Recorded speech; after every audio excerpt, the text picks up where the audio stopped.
तो हम लोगों ने बेटा क्या है, ये वाला जो क्वेश्चन है 8th क्लास का 3 पॉइंट कौन सा है, 3.3 का, हाँ 3.3 का 8th क्वेश्चन है।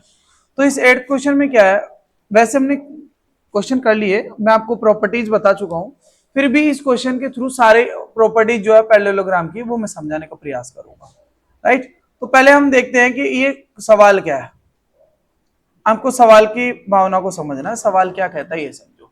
सबसे पहले तो सवाल में बेटा क्या है, सवाल में दे रखा आपका पैरेललोग्राम की बात, दो पैरेललोग्राम, क्वेश्चन नंबर 8 जो है वो दो पैरेललोग्राम है इसमें। एक है आपका GUNS और दूसरा इसका पार्ट है, उसमें क्या लिखा है बेटा, ये इधर देखो बेटा, इधर RUNS, मतलब दो पैरेललोग्राम है यहां पर। पैरेललोग्राम हिंदी में इसको समांतर चतुर्भुज बोलते हैं। क्या होता है पैरेललोग्राम, हमने 3 प्रॉपर्टीज इसकी हमने डिस्कस की थी, कितने लोगों को याद है? और क्लास में मैंने पहले जब कहा था, चैप्टर शुरू करने से पहले सबको याद करवाया था कि सारी एक एक जो चीज है याद कर लो, लर्न कर लो, करा था कि नहीं आपने? तो आप बताओ जरा फटाक से कि पैरेललोग्राम की क्या क्या प्रॉपर्टीज हुआ करती थी। जैसे मैंने कहा था ABCD एक पैरेललोग्राम है, समांतर चतुर्भुज है, तो इसकी क्या क्या प्रॉपर्टीज थी? पहली प्रॉपर्टी बोलो बेटा, क्या लिखवाया था पहली प्रॉपर्टी में? Opposite sides are equal, opposite sides are equal.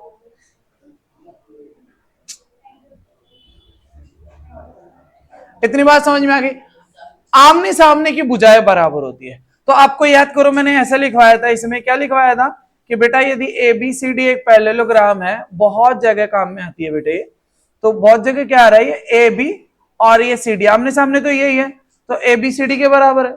और दूसरा क्या है बेटा, BD किसके बराबर हो जाएगा, BD AD के बराबर हो जाएगा, BD किसके बराबर हो जाएगा, AD के बराबर हो जाएगा। Getting it? So opposite sides are equal, तो यहां पर AB जो है CD के बराबर और BC ऐसे ही तो लिखाया था इसके हिसाब से। So AB is equal to CD and क्या लिखवाया था, BC is equal to AD, ये कहानी बताया था आपको। दूसरा क्या प्रॉपर्टी बताया था बेटे, अपोजिट एंगल्स आर इक्वल्स। तो देखो यहां पर क्या अपोजिट एंगल्स की बात होगी क्या, एंगल तो है ही नहीं सवाल में। सेकंड क्वेश्चन जो हमने करा था वहां एंगल का भी कॉन्सेप्ट लग रहा था, बट दूसरी प्रॉपर्टी होती है कि आमने सामने के कोण भी बराबर होते हैं, उस पर भी अगले में मतलब क्वेश्चन लेंगे। अभी ये वाला और ये वाला एंगल क्या होगा, बराबर होगा। अपोजिट का मतलब क्या हुआ, दूसरी प्रॉपर्टी में आपको कहा था angle A is equal to angle C, और एंगल B जो है वो किसके बराबर होगा बेटे, एंगल D के बराबर। तो मान लो ये आपका 100 डिग्री है, तो ये भी कितना हो जाएगा, 100 डिग्री हो जाएगा। यदि आपका ये 70 डिग्री है तो ये भी 70, यदि ये 10 डिग्री है तो ये भी 10, और यदि ये 10 है तो ये वाला 170 है। एडजेसेंट आसपास के एंगल जो होते हैं वो उनका सम 180 होता है, बताया था। एडजेसेंट का कितना सम हो जाएगा, 180 हो जाएगा। और तीनों चारों कितने एंगल है, 4, तो क्वाड्रिलेटरल है, पैरेललोग्राम में इन चारों का सम कितना होगा बेटा, 360। एक पैरेललोग्राम में सब एंगल का सम कितना होता है, 360 हो जाता है। चलिए ये बात ठीक है। एक प्रॉपर्टी और बताया था मैं आपको, याद करो एक प्रॉपर्टी क्या बताया था, पैरेललोग्राम जो है, पैरेललोग्राम में थर्ड प्रॉपर्टी क्या थी बेटे, क्या थी थर्ड प्रॉपर्टी? थर्ड प्रॉपर्टी आपको मैं समझाया था कि, बताओ बेटा, मान लो इसको ये हो, डायगोनल्स बाइसेक्ट वन अनदर, एक दूसरे को डायगोनल क्या करते हैं, बाइसेक्ट करते हैं। डायगोनल मतलब जो आपने ये जो बीच में से लाइन बनाई ना अपोजिट वर्टेक्स को जोड़ने के लिए, ये बेटा विकर्ण है, डायगोनल है। ये क्या आपके विकर्ण है, डायगोनल है। तो डायगोनल की खास बात क्या है बेटा, ये डायगोनल पैरेललोग्राम के आपस में क्या करते हैं, एक दूसरे को बराबर काटते हैं। जैसे मैंने कहा था कि ये 20 है तो ये कितना हो जाएगा, 10 इधर और 10 इधर हो जाएगा। यदि ये ऊपर वाला टुकड़ा 5 है तो नीचे वाला भी 5 हो जाएगा। ये ऊपर वाला 8 है तो ये नीचे वाला भी 8 हो जाएगा। इफ इट इज 11 तो ये भी 11 हो जाएगा। इसका मतलब मैंने आपको लिखा था OA बराबर OC एंड OB बराबर और डी ये लिखवाया था क्या? तो आपको मैंने कहा था प्रॉपर्टी याद करने से ही ज्यादा नहीं है बेटा। मैंने लास्ट क्लास में एक चीज बोला था आपको कि you know everything but it doesn't mean you understand that. आप इसका मतलब ये नहीं कि आप उसको समझते हो, आप चीज जानते हो, पैरेललोग्राम क्या है, प्रॉपर्टी जानते हो, इसका मतलब कतई नहीं आप उसको समझ भी रहे हो। समझोगे कब? जब उसके एप्लीकेशन पे काम करेंगे, जब उसके डिफरेंट डिफरेंट एग्जांपल्स पे देखेंगे कहाँ का डिफरेंट तरीके से उसका यूज हो रहा है तब। तो मैं आपको ये कहता हूँ जानना काफी नहीं है, आपको उसको कॉन्सेप्ट को समझना भी है, कहाँ वो यूज होता है, कैसे यूज होता है। तो हमने जो डिकोड किया था स्टेटमेंट को वो ये था, बताया था कि नहीं आपको? डिकोड करके अलग अलग क्या मीनिंग है, क्या कहना चाहता है स्टेटमेंट, अपोजिट साइड इक्वल है तो क्या मतलब है, डायगोनल्स बाइसेक्ट करता है तो इसका क्या मतलब है, विकर्ण आपस में समद्विभाजन कर रहे हैं तो ठीक है। अपोजिट एंगल कौन कौन से अपोजिट एंगल का मतलब क्या है, ये चीज समझा दिया था आपको ओवरऑल। क्लियर? सो यहां पर बेटा क्या हो रहा है, अब देखते हैं यहां पर कौन सी प्रॉपर्टी लगेगी। एंगल वाली तो बात है ही नहीं, इसको तो छोड़ देते हैं।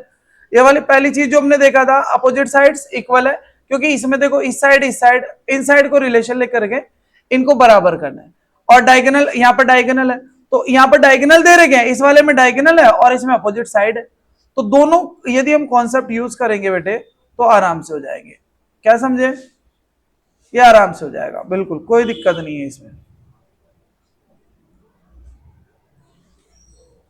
चलिए अब मुझे बताएगा कोई, पहले वाले में क्या करेंगे? आपने डायरेक्ट करके दिखा भी दिया बेटा, ऐसा नहीं, ये वाला जो है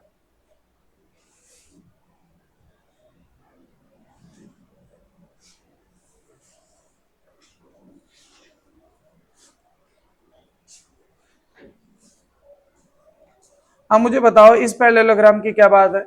अपोजिट साइड कौन कौन सी है बेटा इस पैरेललोग्राम में? पहले पार्ट को हम करते हैं बेटे, फर्स्ट पार्ट में बताओ फटाफट जल्दी से बताओ। अपोजिट साइड कौन कौन सी है बेटा इसमें? सिंस वी नो, हमें पता है, हम जानते हैं, क्या जानते हैं बेटा, क्या जानते हैं?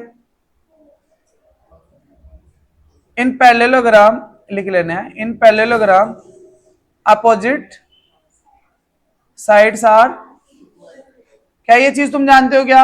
हम हिंदी में तो कोई है नहीं शायद, सारे इंग्लिश में। तो यहां पर क्या है, हम जानते हैं कि यहां पर क्या है, अपोजिट साइड, विपरीत साइड बराबर है, विपरीत भुजाएं बराबर है। इसलिए मुझे एक बात बताओ, इसका मतलब हुआ जीयू किसके बराबर हुआ बेटा? ये वाला जीयू किसके बराबर? एस एन के बराबर हो गया। तो चलो ये बराबर करके देखते हैं क्या है। आप मुझे बताओ जीयू की वैल्यू क्या है बेटा, यहाँ पर क्या दे रखा है, और एस एन की वैल्यू क्या है?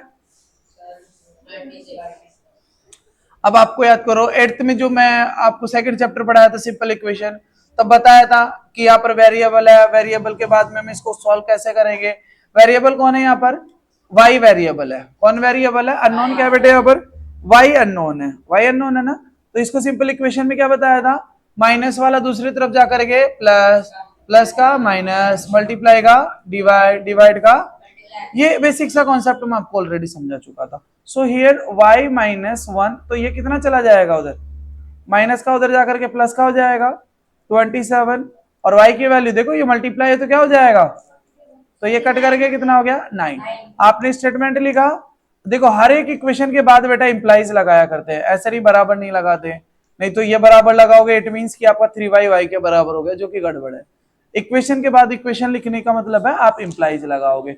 So the required value of y is, last में क्या लिखोगे, so the value of y is 9, that's it, इतना काम कर दोगे। अतः y का मान 9 है। इतनी बात समझ में आ गई?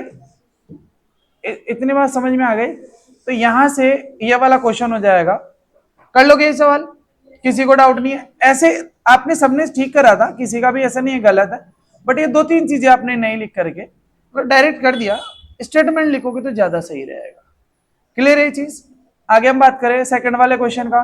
सेकंड वाले क्वेश्चन को भी देखो बेटा, सेकंड वाले क्वेश्चन कितने लोग बता देंगे, फटाक से बताओ। इसको हटा देता हूं मैं। सेकंड वाले में क्या लिखेंगे, स्टेटमेंट बताओ जरा, क्या लिखेंगे स्टेटमेंट? स्टेटमेंट बोलो क्या लिखेंगे बेटा? Since diagonal bisect each other, क्या लिखेंगे? डायगोनल्स बाइसेक्ट वन अनदर लिख दो या ईच अदर लिख दो। विकर्ण एक दूसरे को बराबर बांटेंगे, इसलिए क्या हो गया आपका, यहाँ और ले लेते हैं, ओ आर बराबर बेटा क्या हो जाएगा, ओ आर बराबर ओ एन हो जाएगा, क्या ओ आर बराबर ओ एन हो जाएगा। और दूसरा क्या बेटे, अच्छा सी यहां पर x प्लस वाई है, बुक में देखना x प्लस वाई है। हाँ तो फिर तो गड़बड़ करा है बेटे सब लोगों ने। देखो यहां पर सी, यहां पर आपके दो वेरिएबल है, आपने यदि ऐसा करा 16 बराबर x प्लस वाई, आप यहां पर दो वेरिएबल है, अभी आप इसको तो सॉल्व करना जानते ही नहीं है, जानते हो क्या इसको सॉल्व करना? नहीं, आप इसको सॉल्व करना नहीं जानते, तो क्या करेंगे सी, अब हम क्या करेंगे बेटा, दूसरा वाला भी लेंगे, एंड दूसरा वाला क्या बेटा, ओ यू बराबर ओ एस, ओ यू कितना है y प्लस 7 और ये क्या 20, क्या इसको सॉल्व कर सकते हो क्या? ये आपका y प्लस 7 है, ये 20 सॉल्व कर सकते हो, तो सॉल्व करके ये कितना आ जाएगा बेटा, y is equal to 20 minus 7, this gives us y is equal to, y की वैल्यू 13 आ गई क्या? अभी जो आपने पहले ऊपर लिखा था उसको बोल दो इक्वेशन 1, इक्वेशन, अच्छा और यहां लिख दो ये y is equal to, putting लिखो, या क्या लिखेंगे, putting y is equal to 13 कहां रखेंगे बेटा, into equation 1, what we get, what we obtain, आपने क्या कर दिया, ये यहां पर जो y नहीं था, हमें नहीं पता था ना y हमने क्या कर दिया, इसको बराबर करके y निकाल लिया, y कितना है हमारा 13 आ गया, तो y 13 की वैल्यू हम यहां रख लेंगे, जो इसको बराबर कर रहे थे उसमें रख लेंगे, तो y की जगह क्या रखेंगे बेटा, हम इस y की जगह क्या रख लेंगे, y की जगह 13 रख लेंगे। अब इसको सॉल्व करेंगे क्या, तो सॉल्व करेंगे तो क्या होगा बेटे, 16, ये प्लस का इधर आएगा तो माइनस का हो जाएगा, तो बताओ ये 3 हो गया, तो 3 इज इक्वल टू एक्स, तो x इज इक्वल टू भी क्या हो जाएगा, बात देखिए x इज इक्वल टू 3, इसलिए लास्ट में क्या लिख देंगे, so the values of x and y are, x की वैल्यू कितनी है बेटा 3 एंड y की कितनी है 13 रेस्पेक्टिवली, रेस्पेक्टिवली मतलब आप टर्म समझो बेटा, रेस्पेक्टिवली मतलब क्या होता है, टर्म को समझो, आपने पहले x लिखा है तो आपकी पहले x की वैल्यू आएगी, ये y लिखा है तो फिर y की वैल्यू आएगी, गेटिंग इट, तो आपने यहाँ डायगोनल को बराबर करके पहले इसको बराबर करा, यहां से y की वैल्यू निकाली, दूसरा यहां जो था इसमें आपने पुट कर दिया y की जगह, तो x भी आ जाएगा, दैट्स इट। इस सवाल को देखो और किसी को कोई डाउट हो तो बेटा मुझे तुरंत पूछो और तुरंत स्टेटमेंट के साथ करके दिखाओ, ठीक है।